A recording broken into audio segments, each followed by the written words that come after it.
Impian setiap penyanyi pastinya mahu memiliki lagu raya sendiri, namun sama ada lagu itu menjadi fenomena atau tidak, semuanya bergantung kepada rezeki. Bagi penyanyi dan pelakon popular Bella Astilah, impian tersebut akhirnya menjadi kenyataan apabila beliau melancarkan lagu raya solo pertamanya berjudul Ya Raya. Menariknya, lagu ini merupakan hasil kerjasama antara Universal Music Malaysia dan jenama terkenal Fipel, sekaligus menjadikan Bella penyanyi pertama melancarkan lagu raya pada tahun ini. Bella berkongsi bahawa keinginan untuk mempunyai lagu raya solo sudah lama terpendam dalam dirinya. Walaupun pernah menyanyikan lagu raya bersama adiknya, Didi Astilah, pengalaman memiliki lagu sendiri memberikan rasa yang jauh lebih bermakna. Proses rakaman lagu berjalan lancar, malah Bella menerima banyak tunjuk eja daripada komposer sepanjang sesi di studio. Apa yang membuatkan beliau jatuh cinta dengan lagu ini ialah susunan muziknya yang unik, gabungan elemen moden dan tradisional yang menjadikan lagu mudah didengar serta catchy.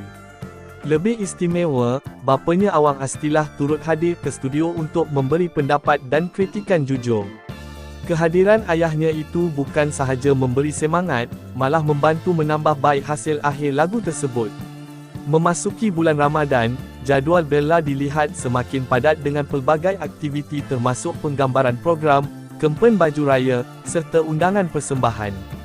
Namun di sebalik kesibukan itu, Bella tetap meneruskan bisnes kuih raya yang sudah diusahakan sejak beberapa tahun lalu. Bella turut menegaskan bahawa semua peluang dan kesibukan yang dilaluinya hari ini adalah rezeki daripada Tuhan. Beliau memilih untuk menjalani setiap amanah dengan hati terbuka dan penuh kesyukuran, demi masa depan anak-anak serta keluarganya. Dalam masa sama, Bella juga mengulas gelaran Iron Lady yang diberikan oleh peminat terhadap kegigihannya mencari rezeki. Menurutnya, gelaran itu sebenarnya berat, kerana ramai wanita lain yang lebih layak tetapi tidak berada di hadapan kamera.